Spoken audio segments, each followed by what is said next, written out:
Okay, good evening ladies and gentlemen, welcome to tonight's debate. My name is Gavi Waldorf-Davis and I'm the chairwoman and Yusel Rajapaksha is the timekeeper.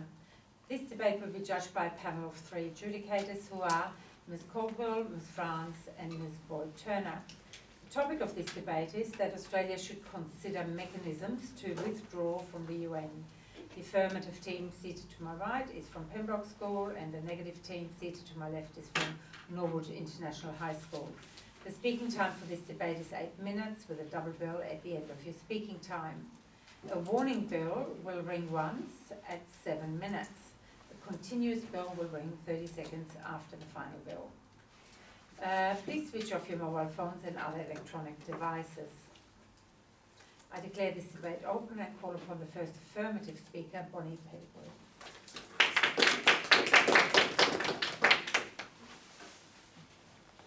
Good evening, ladies and gentlemen. The topic for tonight's debate is that Australia should consider mechanisms to withdraw from the UN. We, the affirmative team, strongly believe this topic to be true. As first speaker tonight, I will define the topic before presenting my arguments. We define Australia as the nation upon which we stand. Should, meaning suggesting that something is the proper, reasonable, or the best thing to do, as defined by Britannica Dictionary, and consider thinking carefully about something typically before making a decision, as defined by Oxford Dictionary. The UN, as defined by the official United Nations website, an international organisation founded in 1945 consisting of 193 member states. Firstly, Australia's role within the UN is as a founding member, contributing an estimated $60 million each year to the UN's budget.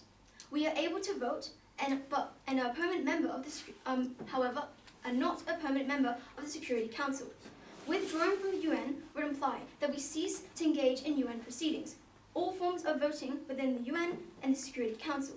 We would also stop contributing money, humanitarian aid, and peacekeeping, and be no longer expected to follow the decrees of the UN. Let us now consider what mechanisms to withdraw means. Firstly, we can roughly define mechanisms as methods of achieving a goal, and withdraw in this context as to no longer take part in an organisation. Now, it is worth noting that there currently exist no clauses whatsoever within the UN Charter relating to withdrawal. This is intentional. The main flaw of the UN predecessor, the League of Nations, was that a country could easily withdraw. So the UN was designed as a permanent binding organisation as to which a country is not meant to withdraw from once they enter.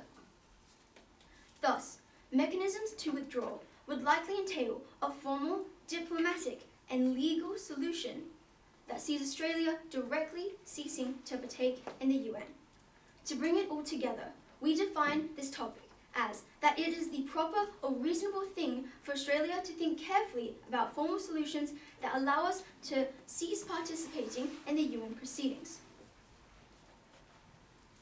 As first speaker tonight, I will discuss the importance of flexibility in the face of an ever-changing world. Our second speaker, Patrick, will outline some fundamental flaws of the UN and why this means we must be prepared to leave. He will also discuss how considering mechanisms will reflect positivity upon Australia and possibly spark reform in the UN. Our third speaker, Jason, will rebut and sum up our team case. My first point is that flexibility of government is key in an unpredictable world. It is important that we keep our options open and consider all possibilities for our nation, as ultimately the future is uncertain and the UN has been increasingly ineffective at dealing with recent conflicts. To clarify, we do not want to leave the UN.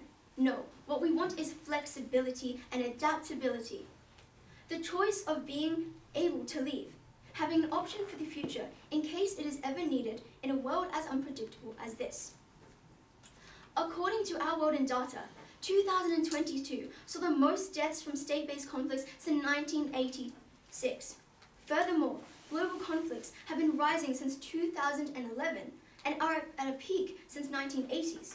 But not only is the world still in a tumultuous time, the UN has displayed a concerning lack of action against recent conflicts. At a glance, news headlines underscore just how ineffective the UN has proven to be in recent times. In February of 2022, one member state, a permanent member of the Security Council no less, initiated a war of aggression by invading its neighbour, Ukraine. More than than 2 years later, the UN's Human Rights Office has estimated over 500,000 military deaths. Not only is it problematic that a Security Council member would initiate a conflict on a lesser nation, the UN has struggled to take any effective action against this conflict. And it's not just the Russia-Ukraine war. The UN has poorly handled many recent conflicts, including, but not limited to, the Israeli-Palestine conflict and the Syrian civil war. There are numerous fundamental flaws in the UN's design to blame for this lack of action, which our second speaker will discuss in further detail. But for now, I will focus on what Australia should do. Because of this complex geopolitical landscape and the UN's inaction to regulate conflicts, Australia now, more than ever, must be prepared to take action and have an alternative. We need to seek mechanisms for exiting situations that may quickly descend into chaos. It is logically invalid to argue that implementing a withdrawal mechanism could ever be a bad idea. Take the humble bus, for example. Why are there escape hatches on the roof? Why are there hammers for passengers to break out of the windows? Is it because we want passengers to smash windows and abandon the ship every trip? No, of course not. However, what if the bus combusts into flames? You would surely wish for an option out. Having mechanisms to escape a burning bus is not only beneficial to your personal well-being, but in our notions, Australia's. And it is straight up negligent to not have such mechanisms. It's the same logic within the UN. Of course, we want to stay on the UN bus and hopefully arrive at our destination of global peace. But the world seems to be headed in a downward trajectory. What if the UN bus suddenly bursts into flames? Are we to sit idle and let ourselves be carried on to demolition? Or do we adapt in the face of this change and consider the option to leave? Today, we sit on a cliff of chaos, one where we need to be flexible and adaptable. Ladies and gentlemen, I ask you this: why in today's world does there still not exist a way of exiting the UN? The modern geopolitical sphere does not follow such rigid rules. No, it is unpredictable. The lack of pre-existing withdrawal mechanisms from the UN is poor design at best and blind submission at worst. With the uncertainty that hangs in the air, it may very well turn out downright dangerous for any country to remain within a system that they cannot leave. To conclude, we, the Affirmative team, seek not to consider mechanisms in order to leave. We seek mechanisms not because we even think it is likely that we will ever have to leave the UN, but merely to leave the window open for the future, to have mechanisms, flexibility, in the face of a world where the UN has been increasingly inefficient at dealing with conflicts. Ladies and gentlemen, it is directly harmful to exist in an ever-changing geopolitical situation with no exit whatsoever. Australia should be a country prepared for any possible event, no matter how distant or theoretical. Let us look at the cards in our hands, lest we ever need to play them in the future. And that is why we, the Affirmative team, strongly believe that the notion Australia should consider mechanisms to withdraw from the UN, undeniably true. Thank you.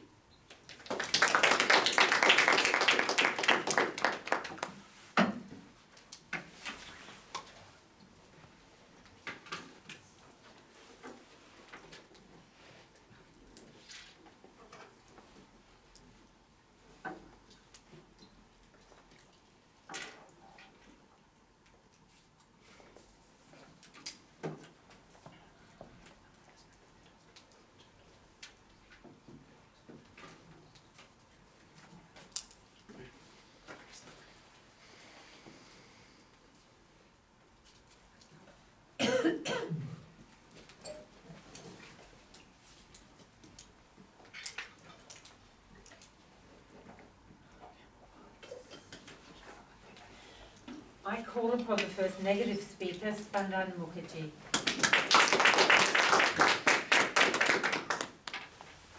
Good evening, Madam Chairman, ladies and gentlemen.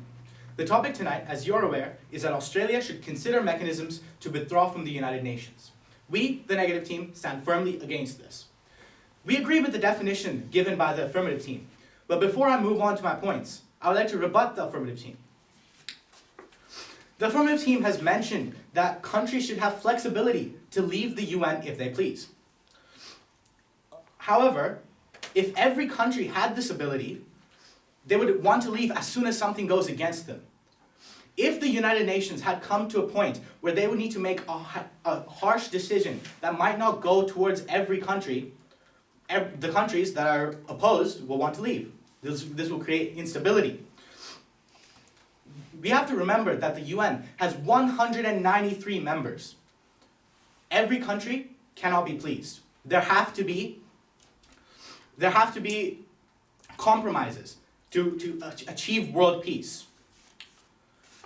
The Affirmative team has also tried to tell you that the UN is ineffective and is unable to successfully mediate conflict. This claim fails to recognize the essential role the UN plays in maintaining global peace and security through peacekeeping missions, conflict resolution initiatives, and efforts to prevent the spread of nuclear weapons. The UN contributes to a stable international environment that directly benefits Australia's security. Australia has contributed to troops, police, and financial aid to UN peacekeeping missions, such as those in Timor-Leste and Solomon Islands. In Timor-Leste, Australia led the International Force for East Timor, a UN-mandated peacekeeping force, which played a crucial role in stabilizing the region and enabling the country's transition to independence. Australia led the international force.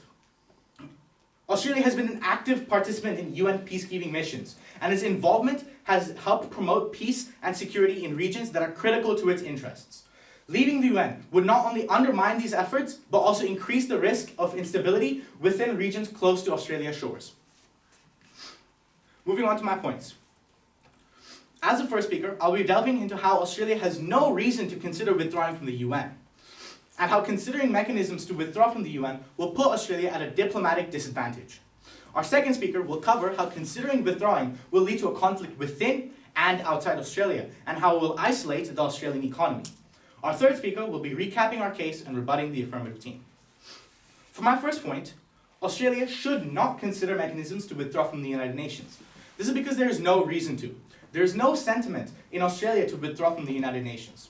Ladies and gentlemen, the United Nations is the most noble and optimistic organization ever founded by humanity. There are 195 countries in the world, and 193 are part of the UN. Australia is a founding member of this organization. If Australia was to withdraw, it would cause tremors of disruption throughout the world. And examining ways to withdraw will undermine the mere foundation of the United Nations. Is the UN perfect? No, it's not. However, perfection is not the standard on which we should judge the United Nations. There are 193 countries, 193 voices, who regardless of size or power, all need to be heard, need to be acknowledged. The United Nations is a forum for communication, a frame for international law that keeps the world safe. The United Nations have stopped countless conflicts across the globe. So I ask you, is there a reason to withdraw from the United Nations? No, there is not. Considering mechanisms to withdraw from the UN will only undermine the purpose and the foundation of the UN. Australia will not gain anything from considering mechanisms to withdraw from the UN. Instead, we should consider mechanisms to make the UN better, make it stronger. For my second point, ladies and gentlemen, Australia should not consider mechanisms to withdraw from the United Nations because all it will do is place us at a diplomatic disadvantage, and it will send the wrong message to other nations. It will send the message that Australia no longer sees the value of the UN. Australia is provided with a platform where we can collectively collaborate with other countries to keep international peace and security. If we pull out, we immediately lose this platform. The UN Security Council is the most powerful force within the UN. Australia has sent more than 60,000 personnel to more than 50 UN security operations. Australia has a long reputation within the UN for being a leader in promoting peace. Australia has played a leading role in the negotiation of the Test Ban Treaty, the Chemical Weapons Convention, and the Canberra Commission on eliminating nuclear weapons. Countries rely on us. We need to follow our responsibilities as part of the UN. The image we have built will be tarnished if we were to leave the UN. Countries will view us as a nation that cannot be trusted, a nation that abandons its duties. Since 1948, the UN has helped dozens of countries. The UN has helped stop conflict and has helped foster peace throughout peacekeeping operations through Asia, the Middle East, South America, and South Africa. Australia has been a part of this. If Australia considers mechanisms to leave, it will place us in an awkward situation. Withdrawing from the UN will lead to a conflict. As former UN Secretary General Kofi Annan warned that turning away from the United Nations would mean turning away from the world. It would signal a retreat from our responsibilities that we share as members of the global community. Our responsibility is to create an organization where people have a voice. Without the UN, Australia will waste more money, will waste more time, and will waste more resources attempting to negotiate treaties with individual countries. Now, to conclude my argument, ladies and gentlemen, Australia should not consider mechanisms to withdraw from the United Nations. We are lucky to be part of the United Nations. And by examining ways to withdraw, we will be undermining the mere essence of the UN. The UN is an organization that is the most influential in world history. Australia is a founding member, an important member of this community. Considering mechanisms to withdraw will not play to our interests. Instead, we will lose our voice and we will lose our seat at the table. Once again, ladies and gentlemen, the UN is not perfect, but considering mechanisms to withdraw will only make it worse. Former US President Franklin D. Roosevelt once said, "The structure of world peace cannot be the work of one man, one party, or one nation. It must be a peace which rests on the cooperative effort of the whole world." And this quote still stands true. Thank you, ladies and gentlemen.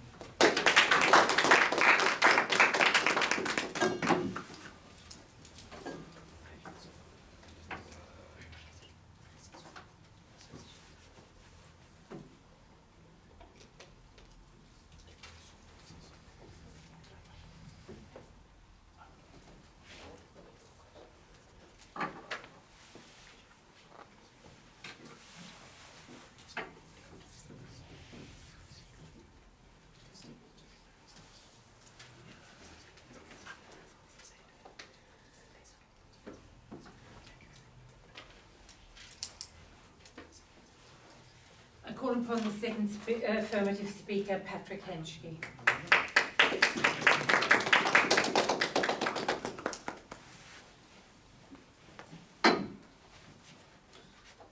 Good evening, ladies and gentlemen, Madam Chairman. The topic for tonight's debate is that Australia should consider mechanisms to withdraw from the UN. We, the Affirmative team, believe this topic to be true.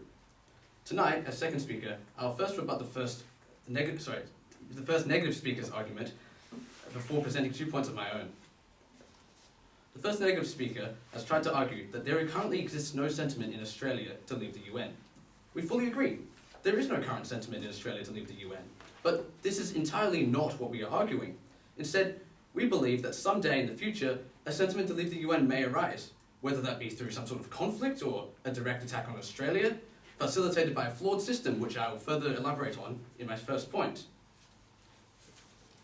They've also structured all of their arguments in a way that considers that we are going to leave the UN today. However, that is also not what we are arguing. We are merely considering the possibility of leaving the UN in the future, not today. It will be destructive, but we will only leave the UN in a case that we are in a direct harm,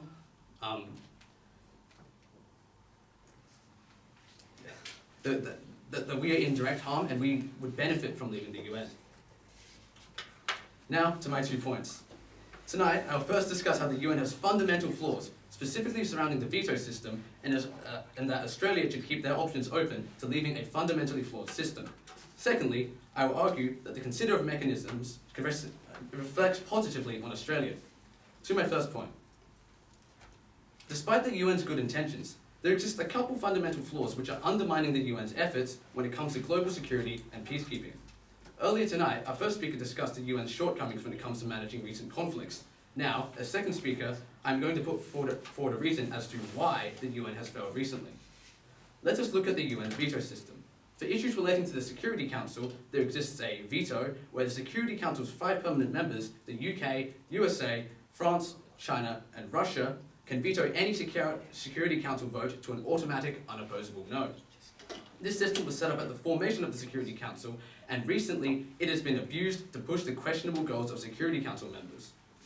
For example, Russia has vetoed to block resolutions related to Ukraine, allowing it full capacity with the annexation of Crimea in 2014, the downing of Malaysian Airlines flight MH17, and of course, the multiple resolutions against their more recent actions in the Russia-Ukraine war. China have also vetoed multiple actions relating to the Syrian civil war, strangling any efforts of international intervention. The West is just as guilty, of course. The US has used many vetoes to block critical resolutions regarding the Middle East, such as blocking Israeli settlements in 2014 and vetoing any chance of Palestine's UN membership despite an overwhelming positive vote just earlier this year. There is no denying it. This whole veto system is flawed and is being abused time and time again to give certain countries disproportionate power on the international scene. So, you may be asking, even if this system has issues, are we actually at risk? Should we even care? Is this enough to consider leaving the UN over, or rather consider mechanisms in order if we ever want to leave the UN? Well, in all of the 78 years that Australia has been in the UN, we've never once been invaded, and the veto system's never been used against us. But what if it was? I would like you to consider a scenario where, for instance, one of the permanent members of the UN one day invades an island territory of Australia.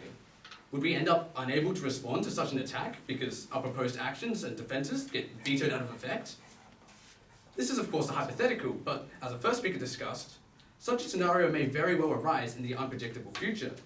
We may come to risk, and we need to be flexible and prepared as to not put our country at risk. We should simply keep an open mind and consider mechanisms for use in the future in the case that these fundamental issues, such as the veto system, continue to persist and wreak havoc. Now to my second point. My second point will argue that considering mechanisms to leave the UN reflects positively upon Australia's assertive leadership and may possibly usher in reform and improvement in the UN. It is easy to believe that considering a way out makes Australia look weak, ready to leave the moment the situation devolves into conflict. However, we posit that the very opposite will occur. By showing the UN, the world, and our own Australians that we are willing to find mechanisms in case the UN fails or its flaws are not addressed, we are saying that we are not going to blindly follow an organisation in the case that it no longer serves the interests of the people. As no member state can currently officially withdraw from the UN, this can and has easily led to the organisation becoming complacent when it comes to reform. But if Australia, a respected democracy of the world who has consistently contributed to the UN, suddenly stands up and considers mechanisms for a way out, heads will turn. I believe the first negative speaker said this too. This would be a shock to the system, and we believe that this may even bring the UN under scrutiny, sparking reform to address our concerns. Of course, that is a bit of a slippery slope of speculation, but my point stands nevertheless. Ladies and gentlemen, the negative team's second speaker is about to come up, and they may try to convince you that considering mechanisms to withdraw from the UN puts Australia in a bad light, that looking at our options makes us seem like cowards who are ready and willing to ditch international efforts at the slightest hint of disease. Of course, this is a simple trap to fall into, but it is incorrect. We wish to consider mechanisms, not because we are cowardly or because we are unfaithful in the UN, but because we are an assertive and courageous nation who question authority and acknowledge the UN's fundamental flaws, rather than blindly follow a flawed system. To conclude, regardless of whether the UN comes to scrutiny, we want future-focused mechanisms in place. Not because we want to leave the UN today, but because the UN has flaws, and we are a flexible, adaptable nation, ready to survive in the dynamic geopolitical landscape that we find ourselves in. Ladies and gentlemen, that is why we, the negative team, believe that Australia must consider mechanisms to withdraw from the UN. Thank you.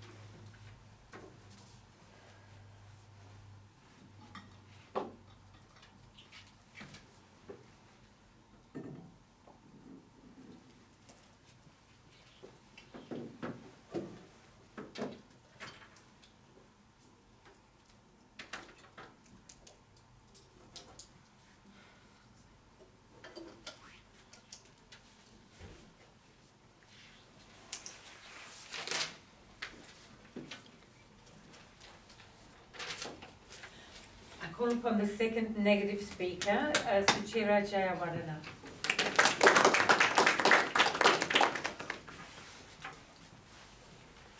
Good evening, Madam Chairman, ladies and gentlemen. The topic for tonight's debate is that Australia should consider mechanisms to withdraw from the United Nations. And we, the negative team, strongly believe that this statement is false and that it's not in the interest of Australia and its people. Before moving on to my points for tonight, I would like to address the Affirmative team's claims. The Affirmative team argues that the UN is flawed and corrupt. They have stated that the UN's veto system is being abused for countries' own political gains. Ladies and gentlemen, the veto system was made to reward the 5 permanent members of the UN, the victors of World War II, and there have been many incidents where the veto system was used to other countries' benefits. This argument also completely ignores the occasions where the UN has helped other nations through its peacekeeping missions and financial aid. I would now like to provide a short recap of the case that was previously made by my team. Our first speaker outlined how considering withdrawal from the UN was pointless and how it will end up putting Australia at a diplomatic disadvantage. As the second negative speaker, I will be discussing how withdrawal will lead to political instability within and outside of Australia. Next, I will argue how considering withdrawal from the UN would destabilise the Australian economy and create trade barriers. Moving on to my first point, Australia should not consider mechanisms to withdraw from the United Nations as it would lead to political instability and create conflict within and outside of the country. The UN plays a key role in promoting global peace and security. As a founding member, Australia has benefited significantly from its participation, which has helped maintain stability domestically and internationally. Withdrawing from the UN, or even contemplating such a decision, would create significant political discourse and division within Australia. A lean towards withdrawal could be perceived as a shift towards isolationism, sparking debates among political parties, civil society groups, and the general public. When the Philippine President Rodrigo Duterte threatened to withdraw from the UN in 2016, he faced severe backlash and was forced to retract his statement. Similarly, if Australia were to consider withdrawal, it would face intense backlash both domestically and internationally. Such a decision would shock the Australian citizens and the international community, leading to protests, civil unrest, and political polarization.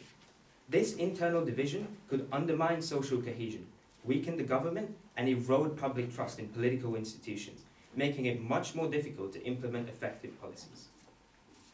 Ladies and gentlemen, if Australia was to contemplate a significant decision such as withdrawal, it must first consider that decision's resulting effects. The exit of a major founding member like Australia would create a domino effect, leading to other nations to question their commitment to the UN. Such a withdrawal would destroy the UN's legitimacy and effectiveness, making it more difficult for the organisation to function as a forum for international cooperation. This would embolden other countries to follow in Australia's footsteps, disregard international norms and global cooperation, leading to increased tension and potential conflict. The United Nations was built on the ashes of the failed League of Nations, the first international organisation aimed at maintaining global peace. The League was formed after World War I to prevent future conflicts and ultimately failed in its mission due to the lack of participation and commitment from key nations. The withdrawal of major powers eroded the organization's authority and effectiveness and eventually led to the outbreak of World War II. By drawing parallels to the League of Nations, it becomes increasingly clear that Australia's contemplation of withdrawal and potential follow-through could have similar destabilizing effects. As a major founding member of the UN, Australia's departure would send a negative signal to other countries, encouraging them to reconsider their commitment to the organisation.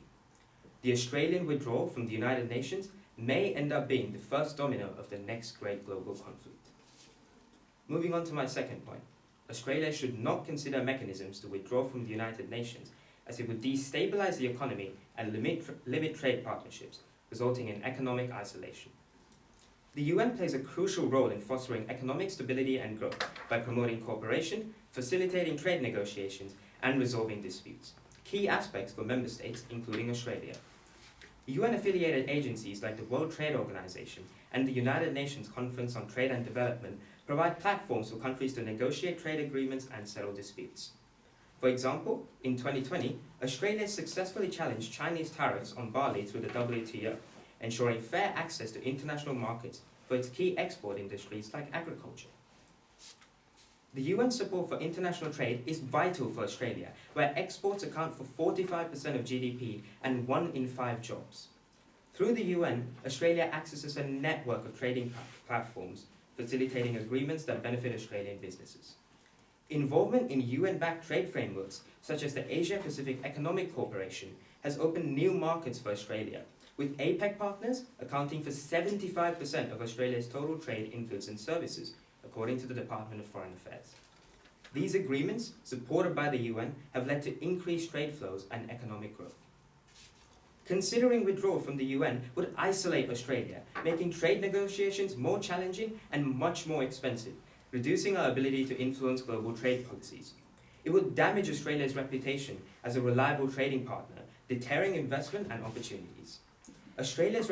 Countries that have distanced themselves from international organizations like North Korea and Iran face significant sanctions and trade barriers, leading to economic hardship. On a similar note, the UK's withdrawal from the EU led to new trade issues, including customs checks, tariffs, and regulatory differences, which increased business and operations costs. In 2021, the UK exports to the EU fell by 12% compared to 2018, and imports from the EU decreased by 18%. A similar move by Australia could result in sanctions, higher tariffs, and reduced market access, impacting the growth of the Australian economy and reducing our competitiveness on the world stage. And so, Madam Chairman, ladies and gentlemen, in conclusion, Australia's consideration of withdrawal would be a catastrophic mistake with far-reaching and detrimental consequences. The UN is not just a platform for Australia. It is the cornerstone of our global engagement, our security, and our economic prosperity. To turn our back on it would mean isolating ourselves from the rest of the world, weakening our influence, damaging our reputation, and jeopardizing our future. We cannot afford to take such a reckless step backward. Australia must remain a strong, committed member to the United Nations, standing shoulder to shoulder with the international community to shape a better, safer, and more prosperous world for all. Thank you.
Upon the third affirmative speaker, Jason Kang.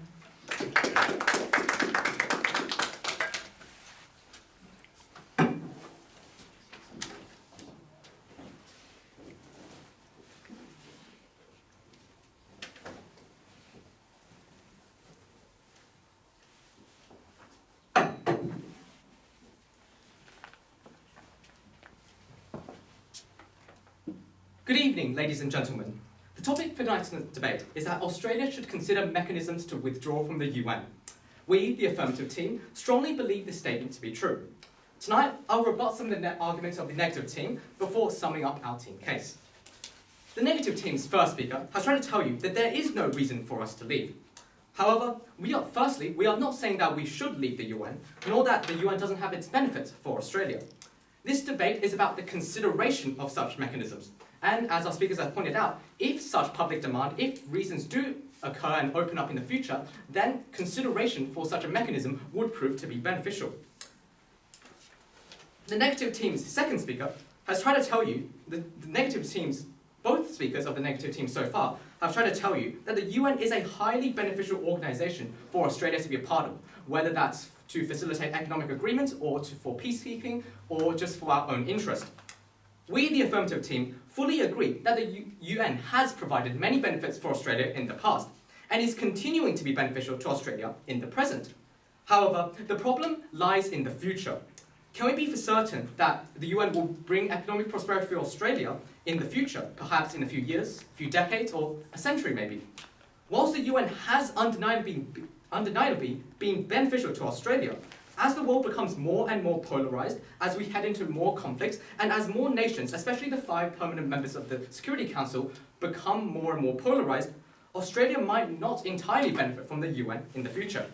As our first speaker said, it hurts no one to be flexible in case something that is detrimental to Australia and unforeseen does seem to happen. The negative team might object, their third speaker might object, that it is unreasonable for us to expect the UN to turn detrimental or unbeneficial for Australia in the future. However, ladies and gentlemen, is it not equally as unreasonable to suggest that the UN will forever be beneficial to Australia? This type of utopian thinking is not only unreasonable, but it is actively negligent on our behalf. It's unlikely that we will ever need to use such a mechanism, but in the process of considering such, we harm no one, and mere consideration, not implementation nor execution, takes a negligible amount of effort. The Affirmative team fully agrees that the UN has benefited Australia greatly, and it will potentially continue doing so, hopefully at least, but all of this is irrelevant when discussing the far and unseeable future, in which case flexibility and open-mindedness triumph. The negative team's first speaker has also tried to tell you that finding a mechanism to leave will open the door for other member states to do so. However, do other nations not have this option already? The UN is not legally binding, and it never has been, and in the foreseeable future it probably won't be. If any other state wants to unofficially leave, then there's nothing stopping them from not attending meetings and stop paying their stipends. What Australia is doing here is different. As stated in our definition, all member states can unofficially withdraw at any time they want. But Australia is looking at official, legal, and recognised methods of doing such. Not only is this fundamentally different from other ways that member states might choose to leave, it has nothing to do with the ability of other member states to leave. It's not like Australia considering legal mechanisms to leave the UN will create a sudden backdoor or anything. The negative team's second speaker has tried to tell you that Australia will be ditching our global responsibilities if we were to leave the UN. Firstly, if we do leave the UN, that doesn't mean Australia will cease to contribute to the world stage.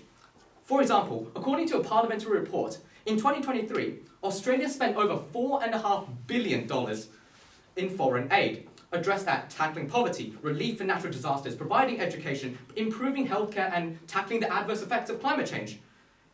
$4 billion in 2022, $4.5 billion in 2023, and another projected $4.3 billion in 2024.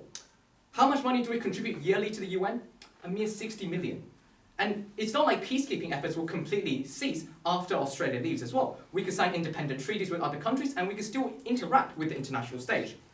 Leaving the UN will result in a negligible reduction in our global duties, and that is if we need to use such a mechanism.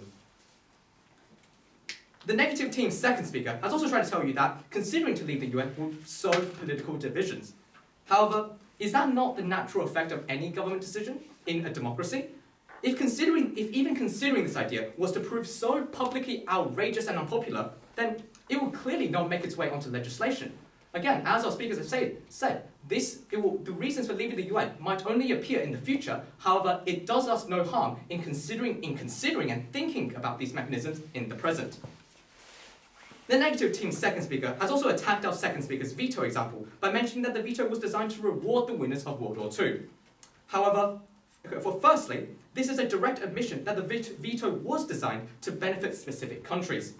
Furthermore, World War II was almost 80 years ago, and the veto today is outdated and an over-abused system, and it has not yet been reformed. Either way, our second speaker was not arguing that the UN was evil or solely bad, but instead that it has an unaddressed flaws that could be used against us in the future. Regardless of whether the veto has been used positively before, it still may put us at risk, and thus there should exist a mechanism, at least we should consider such a mechanism, in case that it ever does. Now I will sum up our team case. Our first speaker Patrick illustrated the downward, First Speaker Bonnie illustrated the downwards trend in the efficiency of the UN in recent years, as well as growing geopolitical tensions that cause a more unpredictable world. She argued the importance of flexibility, open-mindedness in an increasingly volatile world. Our second speaker argued about the inherent flaws of the UN that might endanger Australia in the future.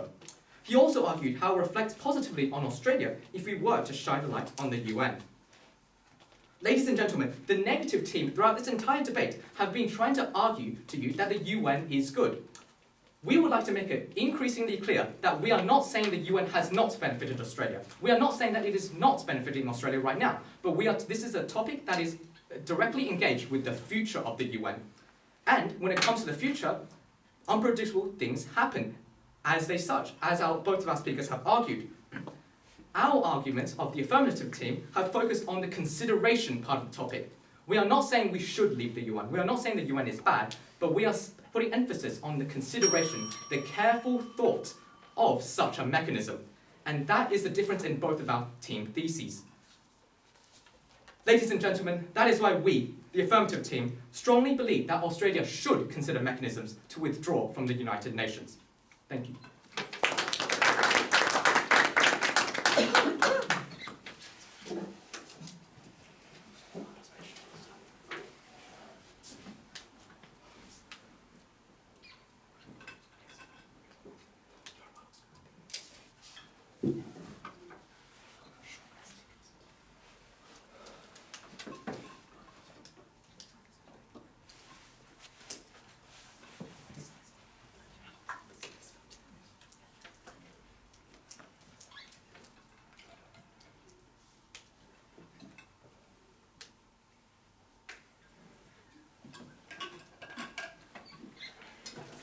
I call upon the third negative speaker, Yaz Golvala.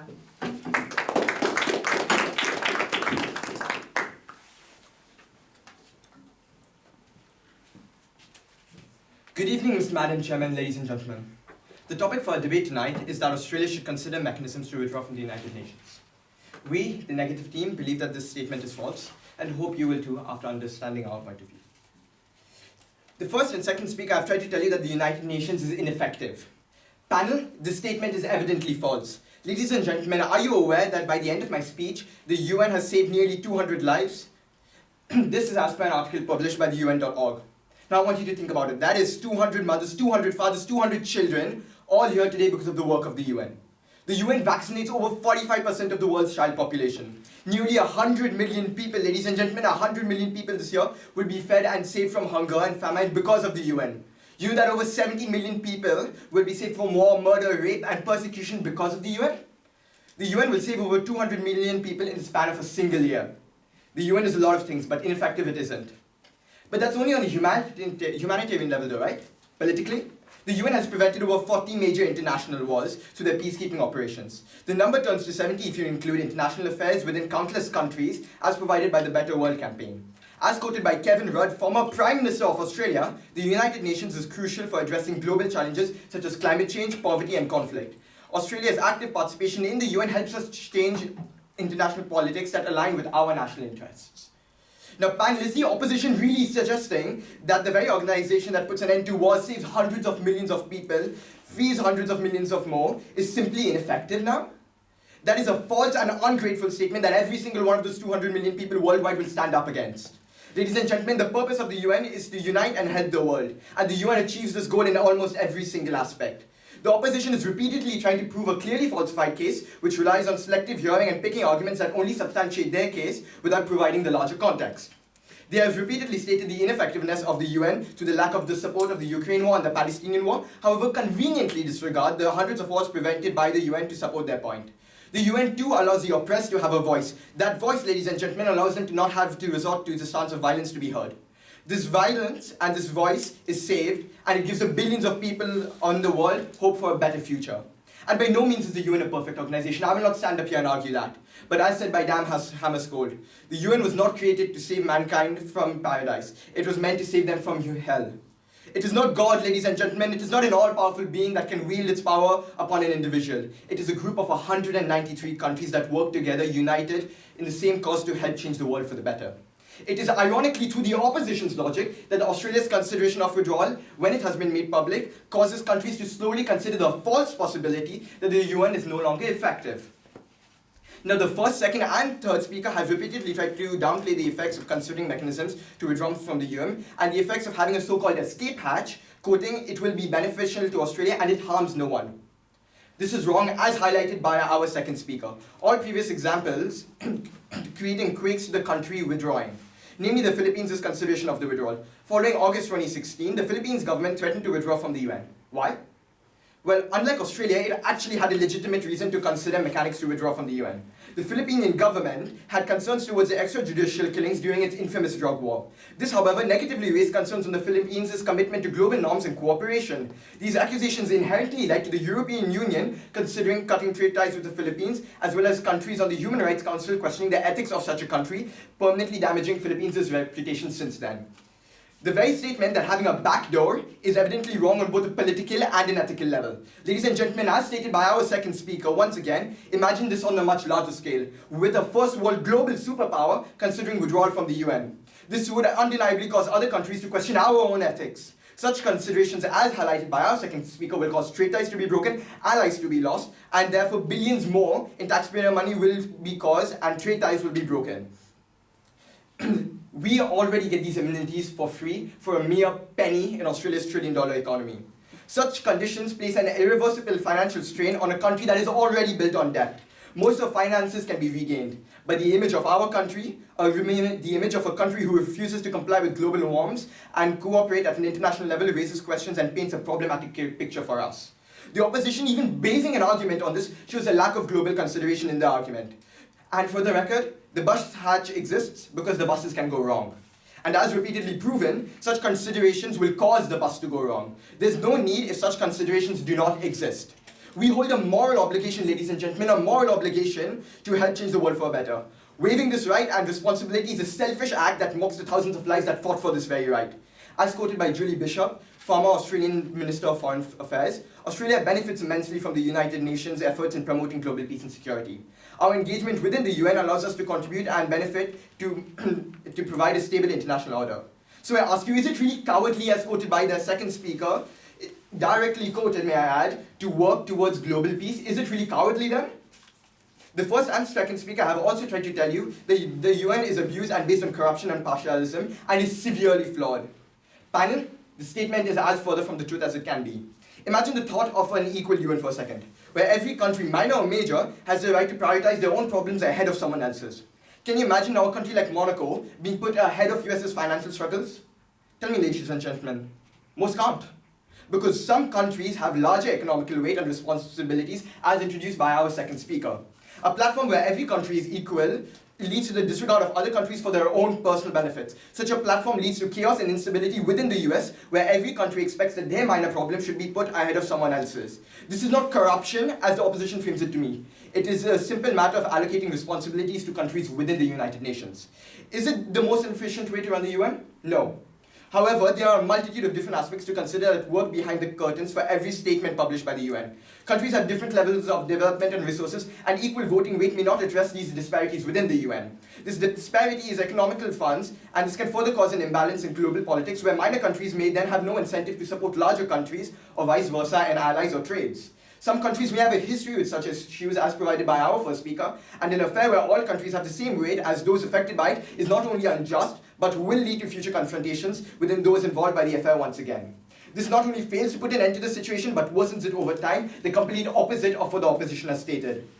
The opposition has purposefully left out the fact that the so-called corruption, which in reality is calculated bias to maintain global affairs and relations, works very much both ways, ladies and gentlemen, towards maintaining the UN. And so, in conclusion, what do you know?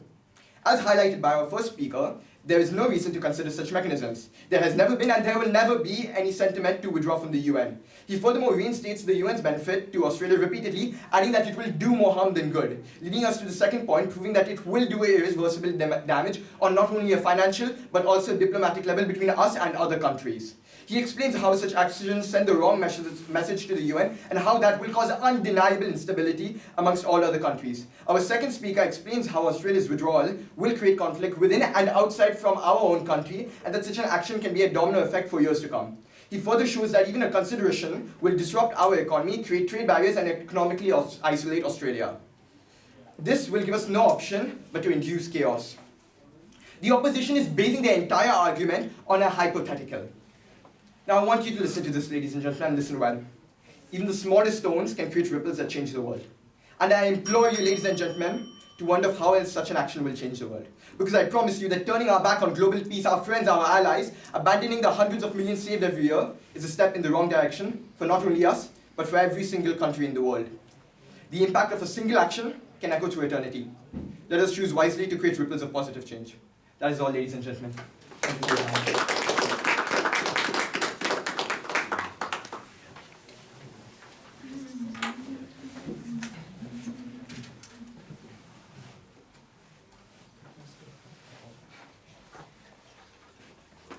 Everyone, while we wait for the adjudicators to finalise the results, I will read the chairman notices.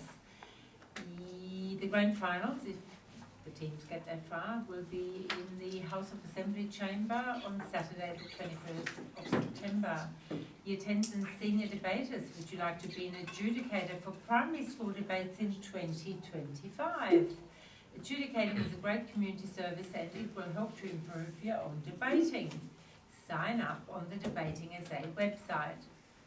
Okay, for the team that gets into the semis, the topic Sorry, and just really quickly, can we have a timesheet, please?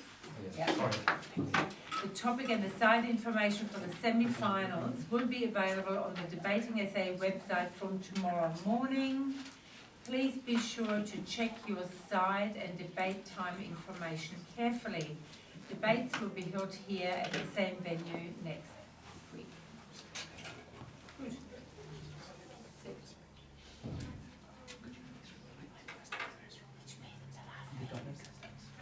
I know you will find out tomorrow morning if you advance to the next round. Oh, so you won't find out. You will find out whether you've won, but you find out the topic tomorrow. Sorry. Okay.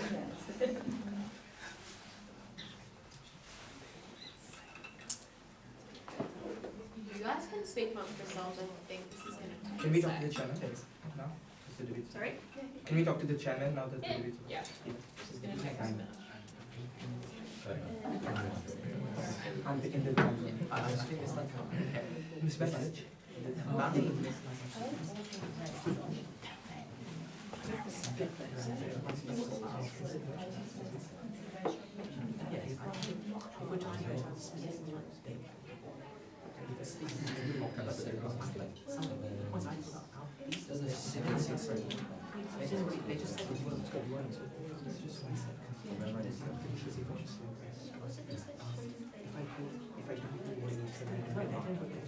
So 78 is an immediately the last two. No. I think it's better if we use 21.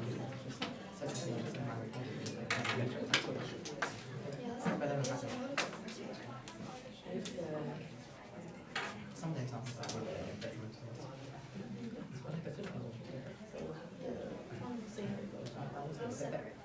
try and make it cut to cut this debate if we do.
Are we gonna go out?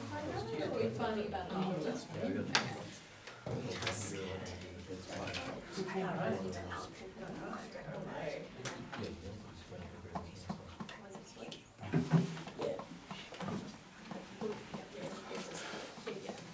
I agree.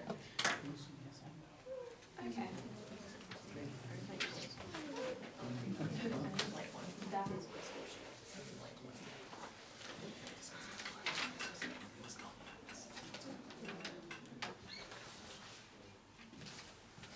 Shall I call upon you? Sure. I call upon one of the adjudicators to do what? To come forward and Yeah. tell us what's happening. First up, I'd like to congratulate you all for making it this far. You are clearly both very, very strong teams, and this was an incredibly challenging debate. I want to make that very clear. You both deserve to be here, and you both deserve to go probably to the end of this competition. You've been brilliant. However, obviously a decision had to be made tonight. As you can tell by all the stressing and freaking out in the back, it was incredibly close. It was incredibly close on all of the score sheets, and it did end up being a split decision. By a 2-to-1 majority, our winner this evening is the Affirmative team, Pembroke.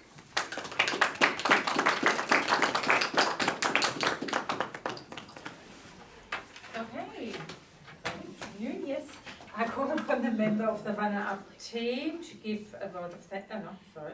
Yep, I will give a vote of thanks. I just want to say thank you. I mean, it's been an amazing experience. I mean, when I first started doing debating, I wasn't expecting to get to quarterfinals at all, and it was a great experience debating with you guys. You guys gave us a really good challenge. I mean, we were exchanging hits left and right. I mean, yeah, I just want to thank you. It was great. Thank you to the panel as well. It was a good experience. Thank you. I call for a member of the winning team to second that vote of thanks. Again, thanks very much to Nazareth for hosting and the adjudicators for coming out, 3 of them this time. We would really like to show our appreciation at the negative team because that was actually such a tough. I think all 3 of you, I think we all agree, all 3 of you are insane speakers. Like that was, you 3 are probably some of the best speakers like that we've ever seen. So that was like extremely well done on your behalf. And again, this was a very tough topic, and you guys made a very scarily potent case, and I think you guys very much deserve to make it this far. Probably, you guys definitely deserve to make it further as well, but just thank you very much, and thank you to everyone who came out. I think I call the debate closed, or, yeah, I